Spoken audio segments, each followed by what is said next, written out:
Hey there. It is Friday, April 1st. Ooh, we made it a third of the way through the year. Hope everybody's having a good. Hope spring is arriving around. It's been here for a little while. We're obviously pretty fortunate. We got some rain last week, but just enough. The newspaper, the articles today are the drought is worse. It's like 6 years again, and we're doing everything we can to conserve water here. Drinking more wine, I think. That's probably one of the real big solutions here. It's been lemonade for me for quite a while lately.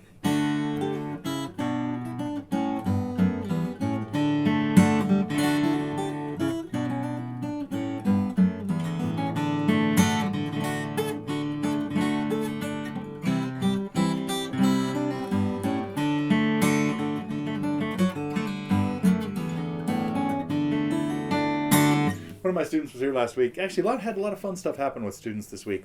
One was we were talking about Renaissance music and how it's really common to have something like this happen. This song, I was just playing Kemp's Jig, which is got a normal part in the key of D. Then it has a little section that goes from D to C.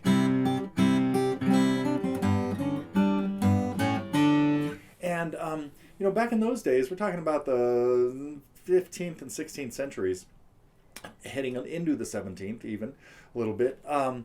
They hadn't really settled on normal keys and key signatures and things like that. And so something in the key of D could all of a sudden have the same melody happen over a C chord, a whole step low. And we'll see that in a whole bunch of tunes. Does it happen here? Let me think. No, it doesn't. It's minor. Let me see if I can remember this.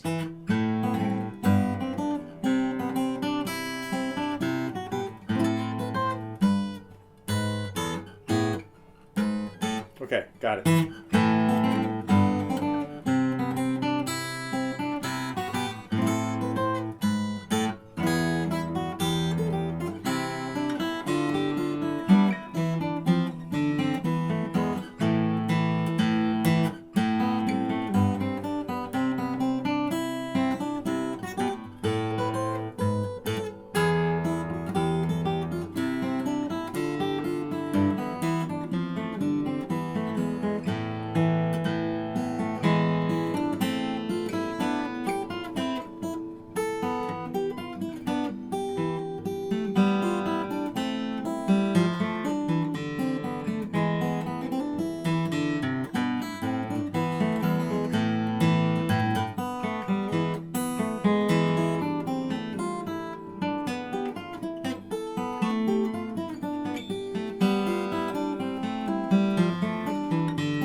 That's almost there. That's an Almond by Francis Cutting, I think. No. Robert Johnson. Different Robert Johnson, I think.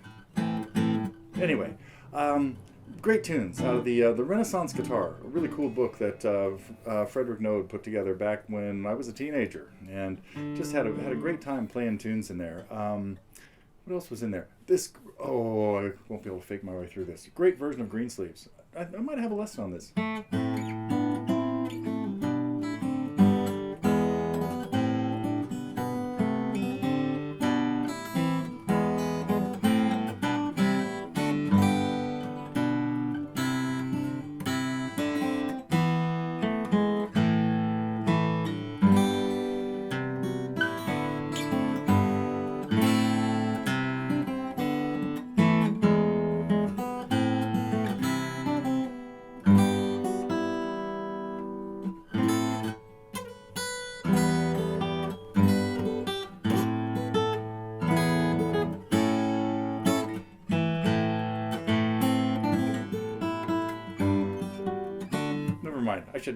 The book's like right over there. I should grab it if I want to play that kind of stuff. But it was about 18 or 19 and really developed a love for Renaissance stuff. I'd been playing a lot of classical guitar stuff.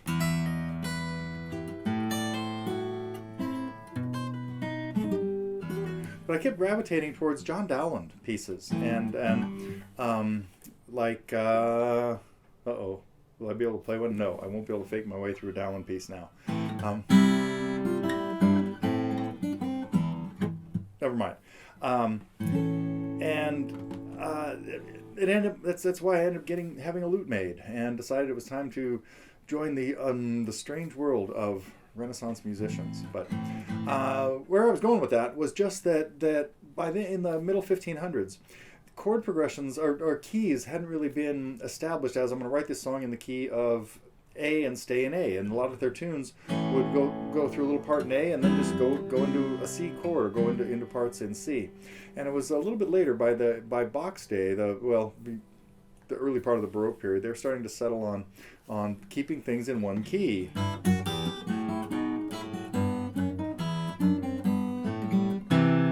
Wouldn't go there, for example, or there. Anyway, okay, wait. I get carried away because I'm having so much fun playing this guitar lately that I should tell you about what happened this week. Two big pieces of news.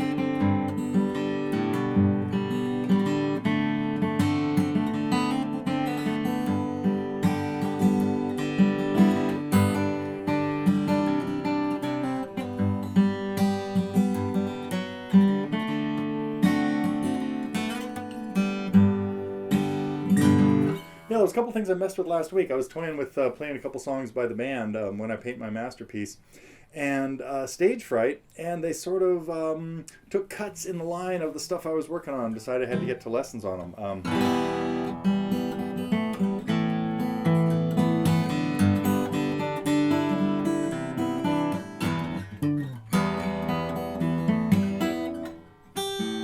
God, I forgot that last week too. It's a G.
Anyway, both of those led to long talks about double time strumming, and when I finished the lesson on Stage Fright, I remember thinking, ooh, this is a lot more complicated. So if you're having trouble with double time strumming, which I talk about in both lessons, make sure to look at When I Paint My Masterpiece first, because it's a lot more straightforward in there. In the other one, it's complicated. Some syncopated changes. Anyway, enough about that. Okay, I only have one more little piece of info to talk about, and that is the hummingbirds flew away this year, or this last week. They took off, but we have two other families of finches now. One still building a nest in the backyard, and one sitting on eggs on the front porch. I will keep when they hatch. Maybe I'll start streaming a little bit more if people want to watch the little finch family on our front porch. It's pretty cool. What's really different about the finches is that they run it as a team. Mom and Dad are around like most of the time. Dad helped build the nest, and that's what's happening out here. I got two This is driving my cat nuts because when I'm working on the computer, we've got this window and there's a sill out there, big, kind of a punched out window.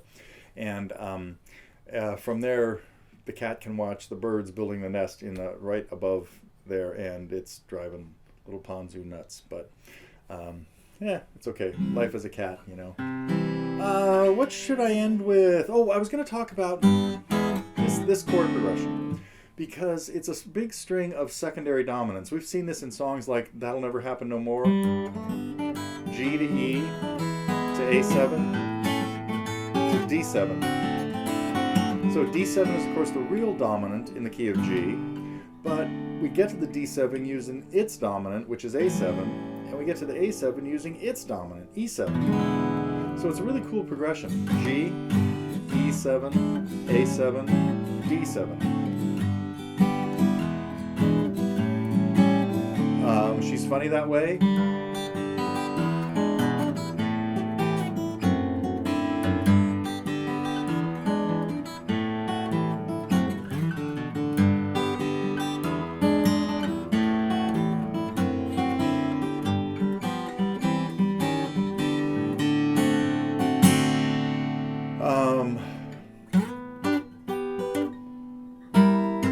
Want you to know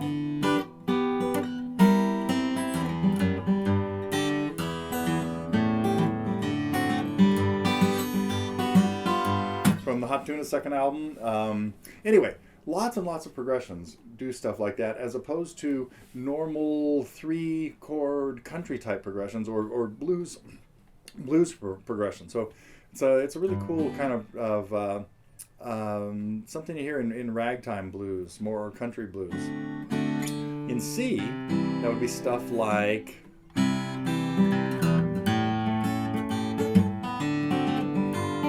Alice's Restaurant, C to A to D7, G, third line, C to C7 to F to D7, C,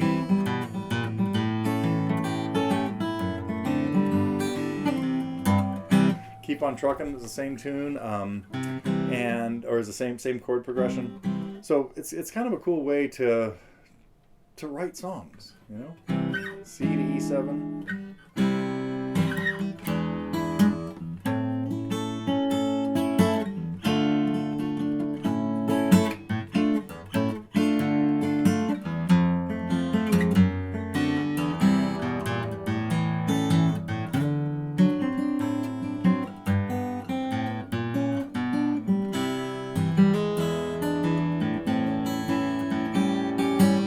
You when you're down and out.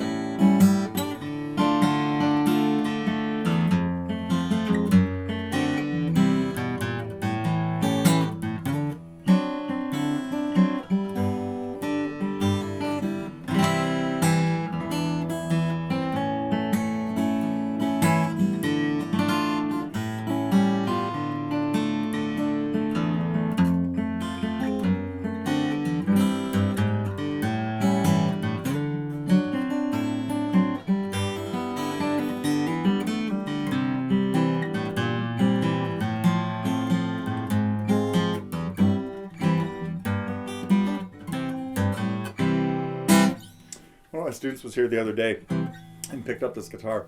He said, wow, it feels different. Strings are wider. This does have a wider neck than most steel string guitars, which are guitars built for finger picking tend to be 1 inch and 3/4 at the nut. This one is a 1/16 more than that. You can do the math, figure it out quickly. But it's 1 13/16, which is pretty wide. But boy, for me, it's a joy to have the strings that far apart, making it easier to make big old not stretches, but you're less likely to kill neighboring strings, particularly neighboring open strings. Okay, sorry I didn't have any real big news today. It's just birds and chord progressions that are running through my head, and 2 new songs by the band.